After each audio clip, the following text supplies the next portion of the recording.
Bonjour tout le monde, je m'appelle J et bienvenue à notre nouvelle capsule de la série Nouveau départ. Aujourd'hui, on vous présente l'histoire d'une chatonne dénommée Aqua.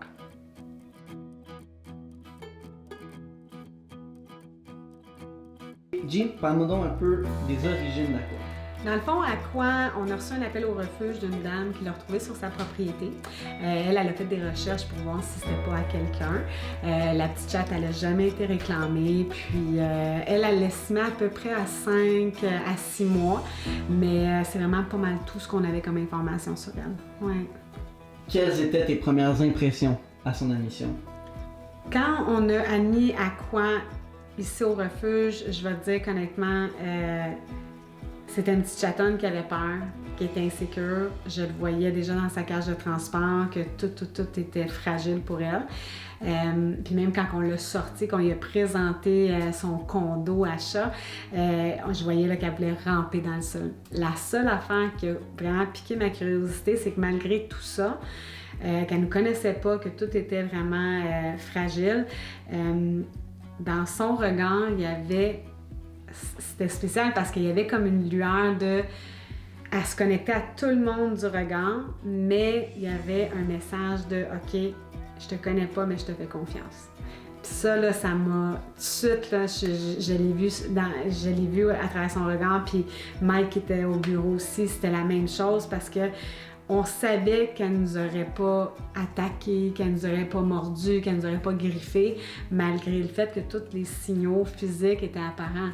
On respectait, on la touchait au bon moment, quand je voyais que son état d'esprit était ouvert, puis là c'était le bon timing, puis la bonne manière, mais je voyais toujours ce regard-là de « OK, je te fais confiance, mais je te connais pas ». Ouais, c'est spécial.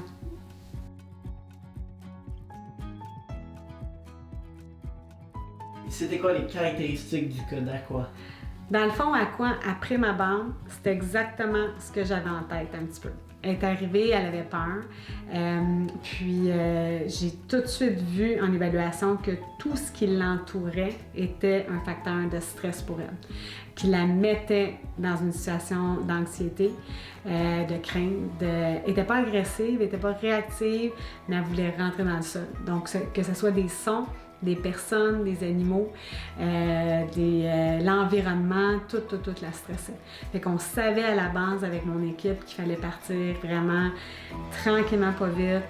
On y crée un environnement, un petit environnement où on y montrerait ses points de repère. Puis tranquillement, pas vite, on va développer des liens avec elle. Est-ce qu'il y a eu une visite au vétérinaire? Oui. Au vétérinaire, on a attendu un petit peu parce que de Aqua elle coulait pas des yeux, elle avait pas de rhino, il n'y avait pas de signe apparent qu'elle aurait pu transmettre quelque chose. Puis quand on l'a eu ici au bureau, on n'avait pas d'autres animaux non plus, à ce moment-là qui étaient dans le bureau, donc on a pu l'isoler. Donc on a attendu de créer des liens avec elle, puis qu'elle s'adapte à l'environnement. Puis après ça, on a fait la visite chez le vétérinaire. Ouais. Comment s'est passée la visite au vétérinaire? Super bien, honnêtement, j'étais tellement contente parce que tout ce qu'on a fait avec Aqua ici au bureau a porté fruit. Elle était quand même dans un environnement qu'elle connaissait pas, des gens qui l'ont manipulée, qu'elle connaissait pas non plus. Elle était collée sur moi, on a pu faire l'examen au complet. Puis bonne nouvelle, elle était en bonne santé. Donc ça, on était super contents. Mais on savait que après les vaccins, il y aurait la stérilisation qui s'en viendrait pour elle. Ouais.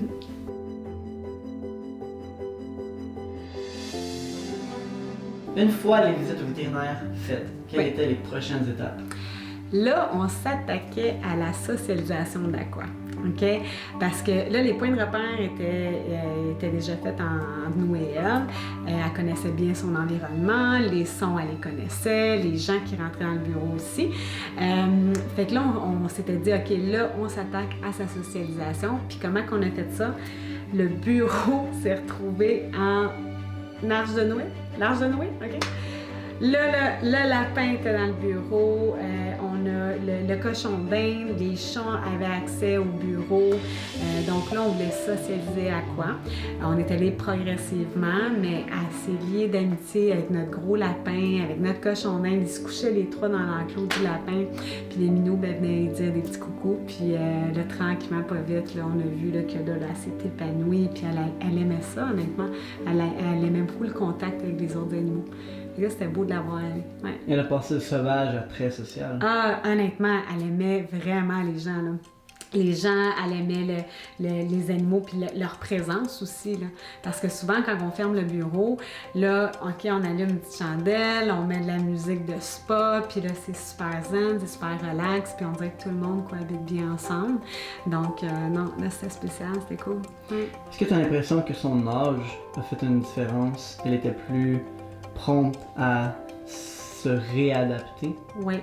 Oui, parce que Aqua, il y avait comme une partie de son cerveau qui était encore jeune chaton, qui disait « Ah, ben wow, c'est le fun, il y a des amis, on est bien, on est en sécurité, on est à l'aise, on veut jouer », il était très espiègle aussi. Puis l'autre côté de son cerveau qui faisait « Wow, attends une minute, là, ça c'est tout nouveau, on les connaît pas tant que ça », puis elle s'en allait quand même vers un âge mature, donc on voyait les deux côtés, t'sais. Mais c'était plus facile de la rééduquer d'un certain sens à cause qu'elle était jeune. Ouais. Combien de temps a duré la socialisation? Aqua, vu qu'elle était dans nos bureaux puis était avec nous autres, ça a duré 2 mois.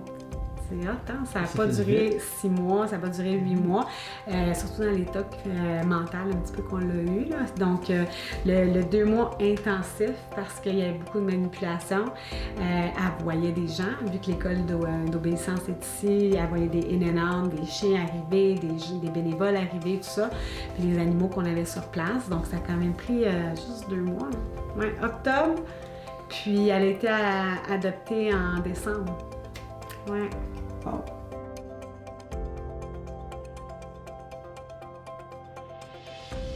Quels étaient les critères de sélection pour la famille d'adoption?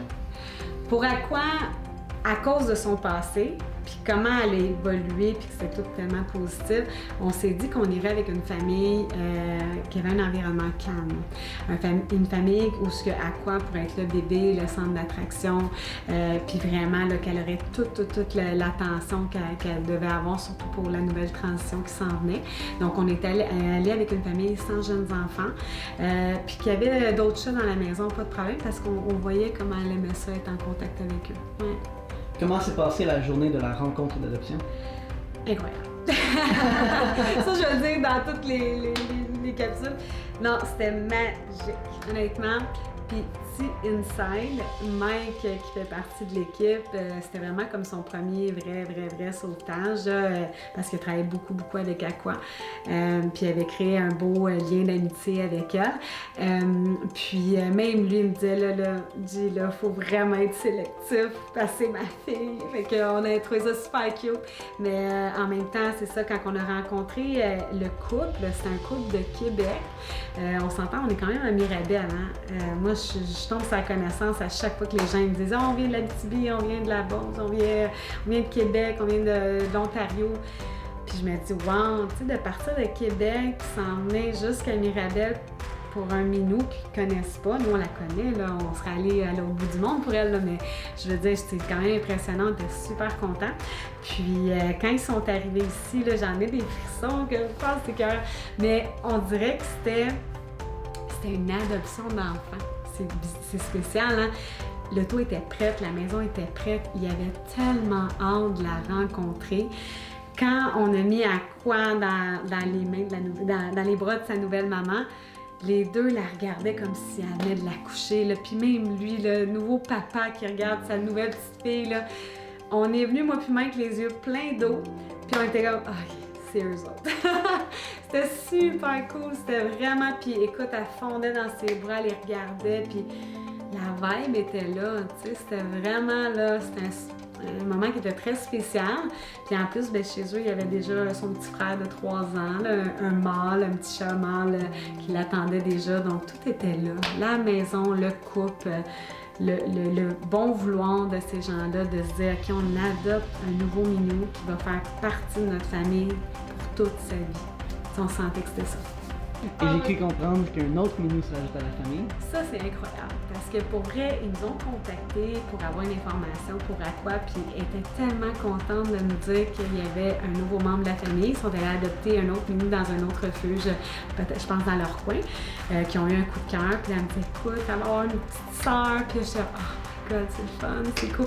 Ils ont envoyé des photos de la nouvelle petite sœur d'Aqua, puis ça avait super bien été.